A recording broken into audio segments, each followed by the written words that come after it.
Hello and welcome to another Chatbox podcast. It's episode 52 of the Chatbox podcast here today. How are you doing?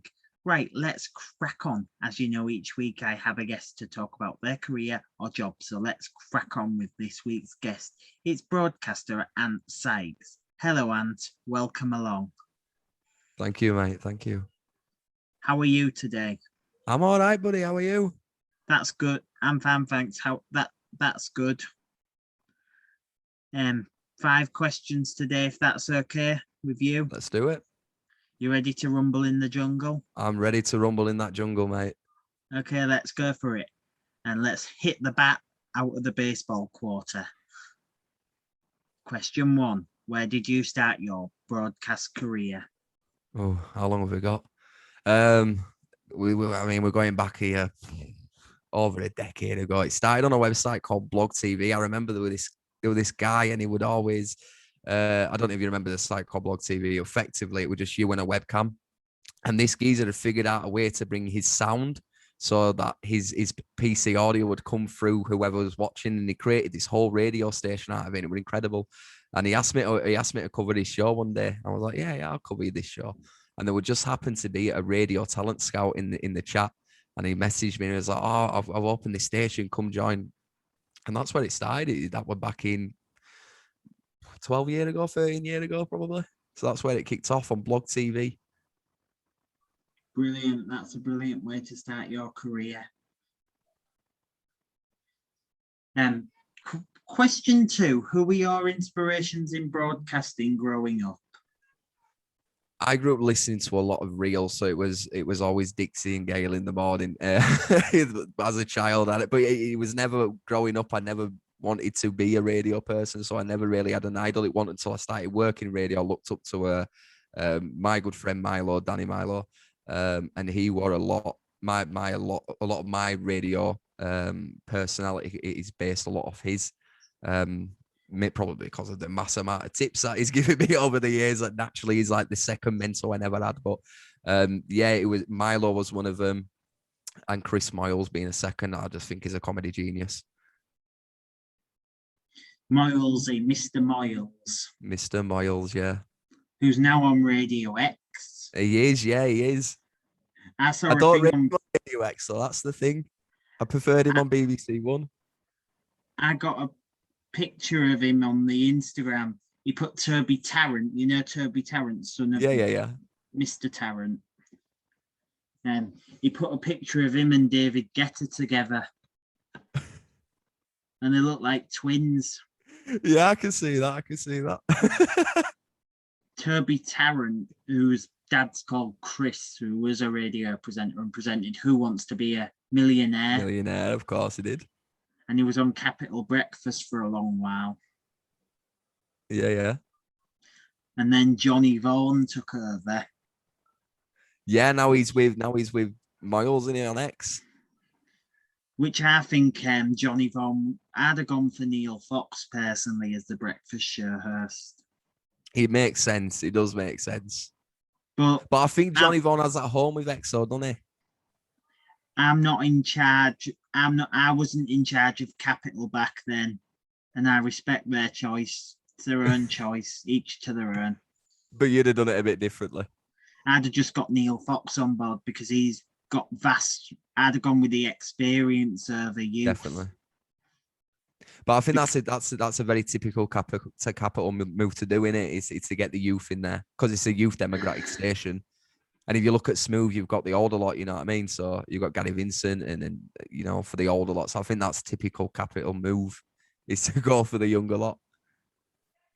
And you did have Dave Brown on there for a while. Dave Brown, yeah. And you have Martin Collins on there as well. Yep. There's a name that I've not heard in a while.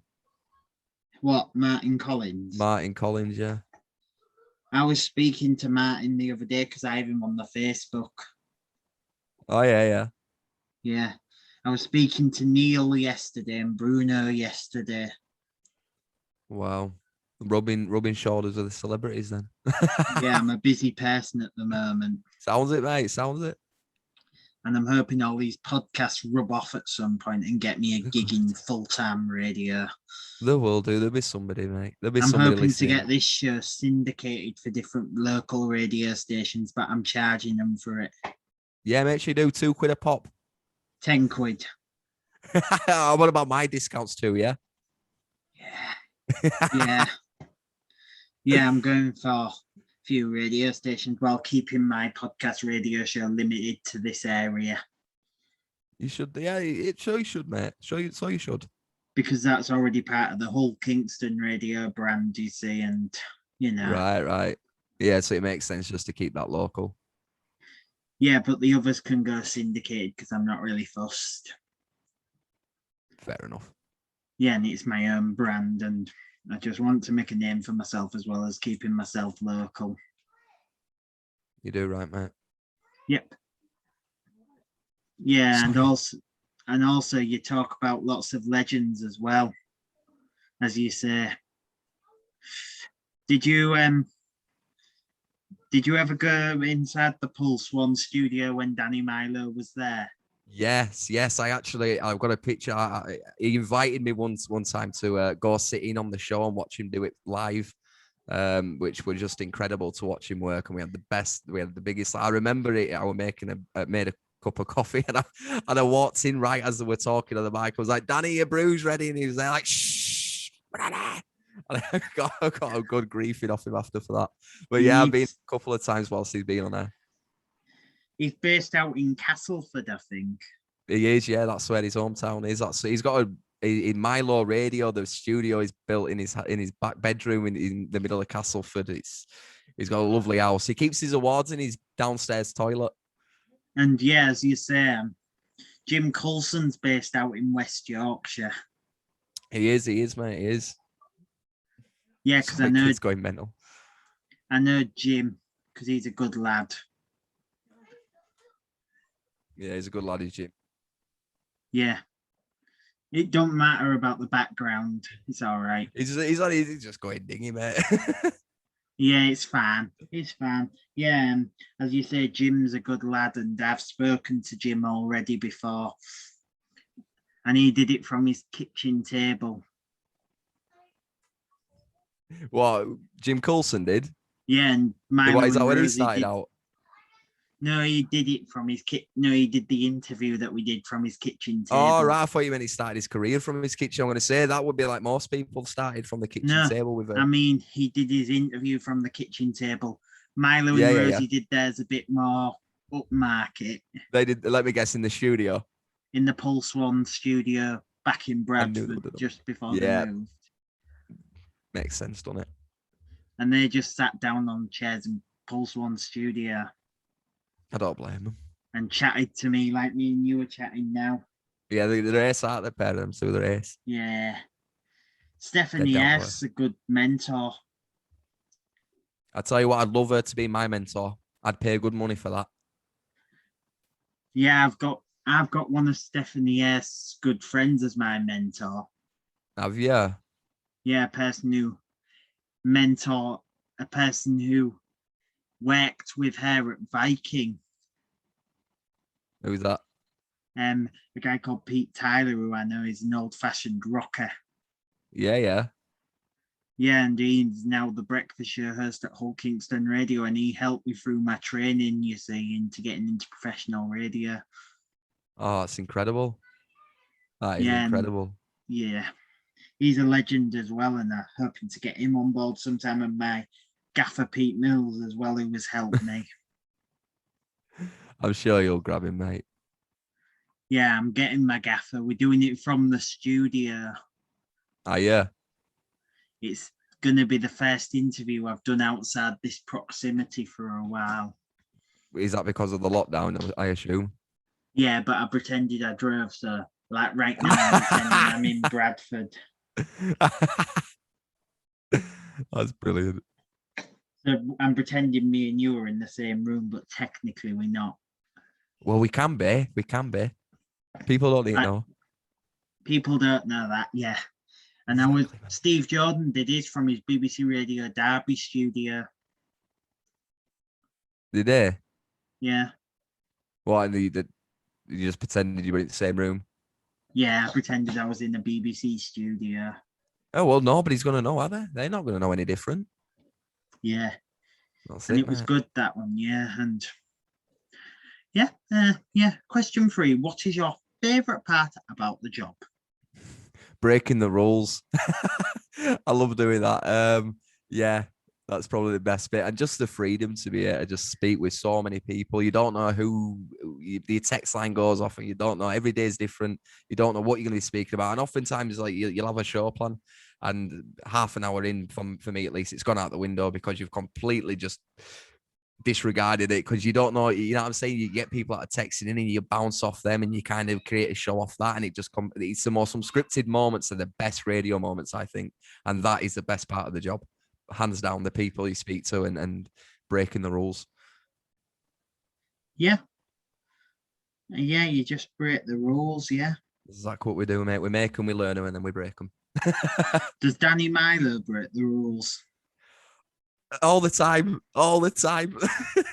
Danny Marlowe does a great thing, and he's anybody that is well versed in radio will know this. He's the king at doing this.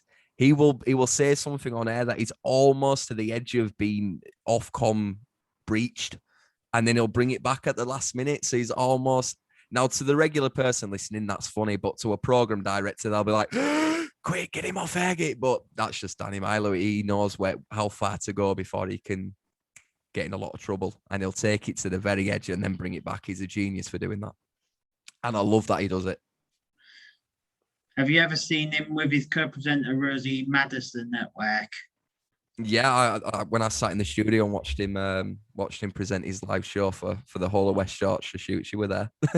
She were doing it with him. I was sat Did in you the studio. speak to her? Yeah, I spoke to her. Yeah. She used to work with Jim Long just before she moved with Milo. Yeah. She did. And next She's year, a Halifax. She don't live that far from me, actually. She lives just, let's say, 20, 30 minutes that way. She's not very far. yeah, and Jim Coulson lives in one of Bell. Oh, sorry, 1 second. Jim Coulson, where does he live? Jim. Bellaby. Bellaby. No, it's Barely. Bailey. Yeah. Bailey. Yeah, I used to live in Bailey. Wharfdale, West Yorkshire. Yeah, Wharfdale. Is that far from you? Not at all, mate. Not at all. How far's that? What, Bailey and Wharfdale? Yeah. I think it's pronounced Burley and Wharfdale, if I'm honest. I might be saying it wrong. It And could be Bailey or Burley. And I think Glenn Pinder lives in Burton Spa somewhere, just on the outskirts of Leeds. Yeah. Yeah, it is, yeah. That's not far from you either. No. I don't know if it's just West Yorkshire, mate, but it seems West Yorkshire just breeds radio presenters. It's just, I mean, you Stephanie go up to my local Tesco's, you bump into 15 South of them. Yorkshire. South Yorkshire, what, Doncaster way and all that way? Barnsley, yeah. But she does her shows in West Yorkshire, which is the funny, ironic part. I think that's the joy of the technology, though, isn't it? Is that you can do it from anywhere. Yeah, she went into the studio, I believe, I was told, she said. You'll have to listen to her podcast. I'm going to listen to it, mate. And I'm going to listen to them all. Because the Stephanie Hurst one was a bit emotional because she was one of the first voices I heard on radio. Wow. I bet that was magical, wasn't it? It brought a tear to my eye for some reason. Mate. Just because I couldn't believe it was her in the talk voice. And she was speaking to you. Yeah. Mate. And when you meet an idol like that, of course, yeah. I always dreamed of it when I was younger, as you know. And then it were all you were there. She were there in person. Yeah, she was there on the Zoom call like you are. Oh man, I'd love to have been a fly on the wall in that one. Yeah, because she was talking about her time at Radio Air. Was she? And that she went off Capital in her prime. Yeah. But she If were you also battling with a lot through them capital days as well, obviously with her mental health and that. So yeah, she but probably she wanted to said be in the right. Hestie's daily dose went off in its prime. Mm-hmm. If you get what she means. Yeah. It went out on a high. Yeah. I I didn't believe want it. it. I'd agree. And she actually said that she'd never go back, do that show again because the magic can't be recreated. It was there in the time. Yeah, it was in the moment. It was definitely in the moment. But I'll tell Did, you what, Galaxy Days with her, I preferred Hursty before Galaxy became Capital. I found Hursty was just a lot more for women when she had with it Giorgio. And Danny. that's the one. That was when I loved Hursty. It kind of fell out when she went to Capital. I think, yeah, I just They Capital's didn't avoided now. actually go to Capital. Galaxy became Capital. Yeah. But I preferred it when it were Galaxy Days. I prefer that's when I You'll found have it to listen to my Jonathan Gold podcast, and he'll explain the reason why Galaxy couldn't survive in this early I want to climate. hear that. I do. Is that on your website? Is it? Yeah. I'm gonna listen to that right when we get off here. That's the Yeah. first thing I'm doing. Yeah. Anyway, question 4: how has COVID affected your life and line of work? I don't think it has, and I think again that goes with the movement of technology. Everything. I mean, we have everything we need at home. We can just do it from home. So I think if anything, COVID has brought out a new wave of people now working from home. That people are realizing, hold on, I can present a radio show from my bedroom, and you see it now. There's so many young presenters that are getting into radio presenting through COVID of having no option of getting to a studio. They've got to do it from home. So I don't think for us radio presenters, COVID's really affected us that much. I think if anything, it's allowed us to adapt and become a little bit more adaptable through whatever the world will throw at us. So unless there's a massive tornado or the world splits in two, I think radio presenters will be all right through this pandemic. Brilliant. Question 5, final question on the list. What advice would you give to young, aspiring broadcasters who are starting out? And you can keep it as short as you want because I don't want to keep you any longer. Just be yourself. Don't try to mimic the radio presenter you've heard online or the other DJ you've heard in your car. Just be yourself, be authentic.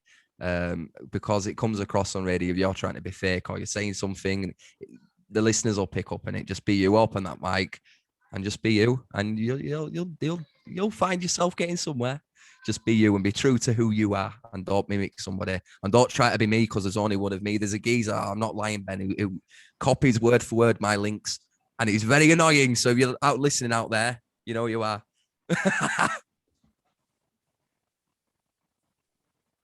Brilliant. Who's that geezer? I'm not going to mention his name, but he knows who he is. He knows who he is. Has he been on my podcast? No. Fair enough. I will let you know, though, if it ever comes a day that you do, I will let you know. But he will literally word for word copy my links. It's very annoying. Flattering, maybe, yes, but annoying a little bit.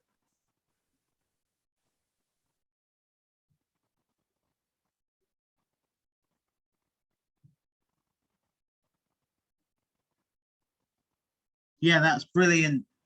That's it for today. Thank you for joining us, Ant. Not a worry, mate. Thanks for having us. Do join me again soon on another Chatbox podcast. But for now, please give it up for Ant Sykes. Do join me again soon for another podcast. Thank you for watching and for listening. But for now, as I always say at the end of my podcast, that's a A wrap.